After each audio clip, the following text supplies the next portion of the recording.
Coming up on MCTV, find out one student's reaction when she found out she'd have not one, but 2 roommates this year. We all know Texas Tech's campus is one of the biggest in the nation, but recently it's getting a bit more crowded. Students are setting those test curves in a whole new way. Stick around to find out what prescription drug has become the norm on college campuses. This is the MCTV Weekday Update. Good afternoon, and welcome to this Thursday edition of MCTV Weekday Update. I'm Juan Gil. And I'm Shelby Kimball. With a new dorm on campus, West Village, there are more students living at Tech than ever before. About 8,000 students live on campus this semester. This may help Tech get closer to its goal of 40,000 students, but as reporter Ashlyn Tubbs shows us, it's making some students really have to squeeze in so they all fit. Just earlier this week, Texas Tech announced a record enrollment of over 35,000 students just this semester. And while that may mean a good thing for the university, for some students here at Horn Hall, it's a really cramped situation, but their reaction to it is something you may not realize. Like any other college freshman, Deanna Resendez was not looking forward to dorm life at Texas Tech. Honestly, I was really scared. Especially when she heard there would be 3 to a room at her dorm, Horn Hall, this year. I already knew the rooms weren't as big as, you would want them to be. One of her roommates, Boltife Amaluchu, lived there the year before with just 1 roommate and was upset when she first heard the news. That's really unexpected. I know it's cheaper, but really, what am I supposed to do? But even though she's on the bottom of the bunk and shares a closet, I guess to me it's like that there's enough space. She's had a change of heart. We're already super close right now, but I definitely see the opportunity for us to get closer and for us to become even better friends. And her roommates are closing what little distance they have between each other with laughter. I don't think I would want to have just one other roommate. I was gonna say that, make sure you're in a room with 3. Yeah, it's worth it. It's worth the trying to figure things out. I'm glad that I'm in a room with 2 other people. You may have noticed more people walking around campus. You're not imagining things. Tech broke the attendance record for fall semester. In fact, the news release says Tech shattered the record. This is the 3rd highest one-year growth rate in Tech's history. Attendance grew by 2,023. That brings Tech's full enrollment to 35,134. Texas Tech is not only putting its guns up, it's going up in the new U.S. News and World Report's ranking. Tech jumped 4 spots from 88 to 84 in a year among national public universities and jumped 5 spots among national universities. Tech's climb in the rankings is the largest in the Big 12 Conference and the 2nd highest among league schools. Other areas that Tech ranked high are in engineering, business, and healthcare management. Texas Tech was struck by tragedy early in the school year as 7 students lost their lives to accidents at the start of the semester. This left many students devastated and many don't know where to turn for help. The Student Counseling Center is on the 2nd floor of the Student Wellness Center at the corner of Main and Flint. Lisa Viator, Director of Clinical Services at Center, says if students and staff need someone to talk to, the center is open Monday through Friday from 8 to 5. Walk-in clinic hours are from 12:30 to 3:30. They come in, say, 12:30, whenever is most convenient for them during the walk-in clinic hours. They fill out some electronic paperwork on an iPad, and then they will meet with a counselor that same day for 30 minutes to discuss their concerns and to kind of assess where things stand with them. Counselors are always available to help, and she encourages students especially to take advantages of the center's confidential services. College students around the country have found a new way to bend the curve on exams. That's because so-called study drugs like Adderall, Vyvanse, and Ritalin have become the norm on most campuses. As reporter Kayla Conboy shows us, that's true here at Texas Tech too. With the semester underway and the first round of tests quickly approaching, Tech students are putting down the booze and picking up the books.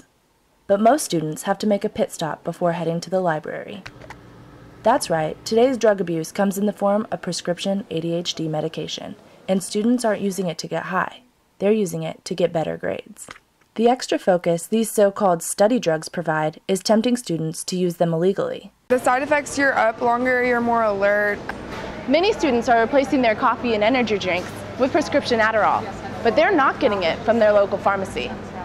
Student pharmacist Cami Satterfield says that only about 25% of students are prescribed to Adderall, versus the 85 to 90% of students who admit to using the drug. A lot of students actually like to sell their Adderall, so it's actually not that hard to get.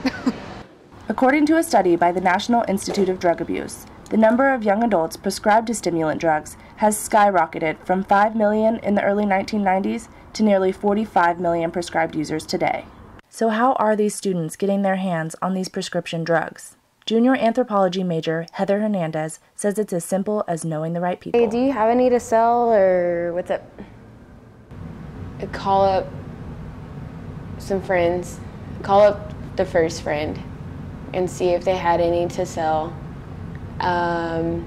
Usually it's like $5.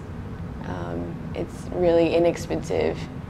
And if they have it, then I go pick it up, or we can meet somewhere, or they drop it off. At $5 a pill, it's become quite the money-making business for students with a prescription. But not everyone is willing to sell. Senior Steven Saddam is prescribed Adderall, but he says selling the pills to his friends is just not worth the risk. A lot of my friends that know that I have it will ask me if they can have some, but I need my medicine and I don't have enough to spare, and honestly it's just not my place to be giving that to them. Although the drug will help you stay alert and focused, it can also suppress your appetite and can make people irritable and moody.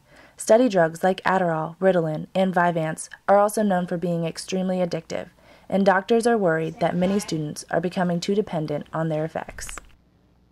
Students coming to campus today had to dodge some puddles. But that was nothing compared to last night. Heavy rain really made a mess around parts of Lubbock. Weather specialist Carly Smith was out in it, and she'll give us a look. And we still have a few tricks up our sleeves in this edition of the MCTV Weekday Update. So stick around to see the magic.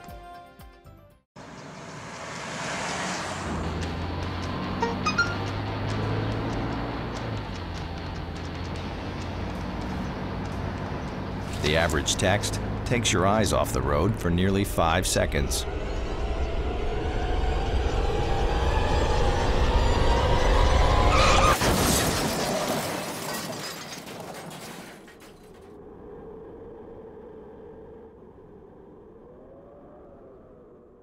Up, college is hard. Down, those books are heavy. My sport is football, but my passion is education.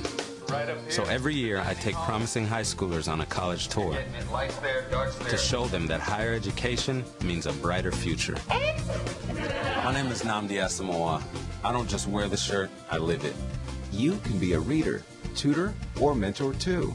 Take the pledge at liveunited.org/volunteer. Do you wear this?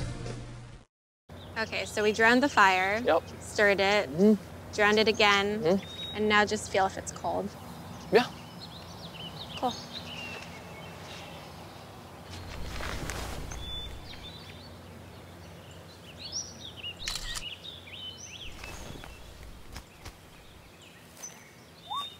Smokey just gave me a bear hug. I know. I already posted it.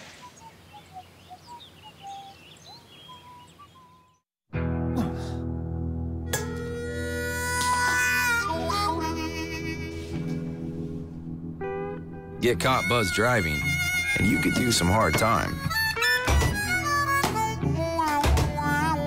Craig, knock it off. Sorry, Mom. It could cost you around $10,000 in fines, legal fees, and increased insurance rates. And that could set you back a few years. Buzzed, busted, and broke. Because buzzed driving is drunk driving. For most people, a rainy day just means an adjustment in your wardrobe, but not here in Lubbock. Yeah, when it rains here, it usually means one thing: flooding. Lubbock averages about 19 inches of rain each year. In recent years, we've been in a drought, but not anymore. Lubbock instituted a master drainage plan in 1997 to help reduce flooding. Folks who've lived here a while will tell you it actually is better than it used to be 15 years ago. But clearly, when it rains like it did last night, it overwhelms drainage in parts of town. Yeah, Juan, we were talking in class today, and a bunch of people looked out their window last night about 5 and changed their plans to avoid the downpour. Yeah, but not our weather specialist Carly Smith. She decided to go out in the weather. Carly, tell us what you saw out there. Thanks, guys. As you can see, the rains definitely fell last night very hard, and there are still puddles on campus. Last night, I did get some footage of 4th Street as it was flooded by Raiders Pass. Students' plans were dampened when roads suddenly flooded and storms pushed through the area yesterday afternoon, and the rain continued to form off the back end into the evening. These storms were also accompanied by 50-mile-per-hour wind gusts and pea-sized hail. Several homes in the South Lubbock area were left without power, but the major problem many people found was that their cars were stalling because of high waters, and several people were left stranded. Rainfall totals for Lubbock did reach 2.46 inches according to the West Texas Mesonet, although many streets had waters knee-deep or more because of the way water runs off in Lubbock. There's been so much rain lately, many of the playa lakes are already full and the soil is already damp, making it difficult for water to run off and soak into the ground properly. The good news is that Lubbock should start to dry out these next couple of days, although today there is still a 40% chance for showers and thunderstorms. Now, these showers should be mostly scattered for the most part, although they could still produce locally heavy downpours. As we head into tonight's forecast, the total precipitation chances does drop to 30%, with the low dropping around 55 degrees. Southeast winds will be 5 to 10 miles per hour with mostly cloudy skies. Tomorrow, your forecast highs will climb into the upper 70s with mostly sunny skies, and it looks like there should not be any rain Friday, but I wouldn't hold it out just yet, especially in the morning. Saturday, as we take a look at our 3-day forecast, Saturday will be in the 70s, nearing 80 degrees with a low in the 50s once again, and once again, mostly sunny skies. It feels nice saying that the weekend will have sunny skies once again, and so Sunday the high will climb into the 80s. Hopefully the storms hold off this evening and the Jones will remain dry enough for the watch party that SGA is still planning to host at Jones AT&T Stadium. The gates open at 6 and kickoff is at 6:30. Now the weather at that time, temperatures will be in the mid-70s and there is still about a 30 to 40% chance for showers and thunderstorms. As the game progresses and around the time the game ends, temperatures will drop into the lower 60s, so it may feel a little chilly. And if it does rain, you'll probably feel a little colder than that. Now the forecast in Stillwater for the football team and any fans planning to be at the game, it looks like around kickoff, temperatures are at 82 degrees with partly cloudy skies, and they are dry, much drier than we are here in Lubbock. Around the time the game ends, temperatures will drop to around 70 degrees. Winds should be around 6 miles per hour from the southwest, and they should not affect Davis-Webb's passes at all. Guns up, and back to you guys in the studio. Thanks, Carly. Well, it would have been a good time for an indoor tab event last night. The Tech Activities Board did host funny man Mike Kent last Wednesday. He calls himself a comedian magician, and he kept students laughing as much as they oohed and awed. Kent told us he got started in magic for fun, but it has taken him all over the world. He was a hit with the students who said he was about a lot more than just sleight of hand. From watching to performing, the Texas Tech Pre-Vet Society worked their magic on Saturday as they took in dirty dogs for a dog wash and vaccination drive. The suds were flying at the Live Oak Animal Hospital off 98th and Slide. All proceeds benefit future projects for the society, which is made up of students studying animal health care at Tech. That's all for today's edition of MCTV. Thanks for joining us. And be sure to check ttuhub.net every day for more news. We'll see you tomorrow.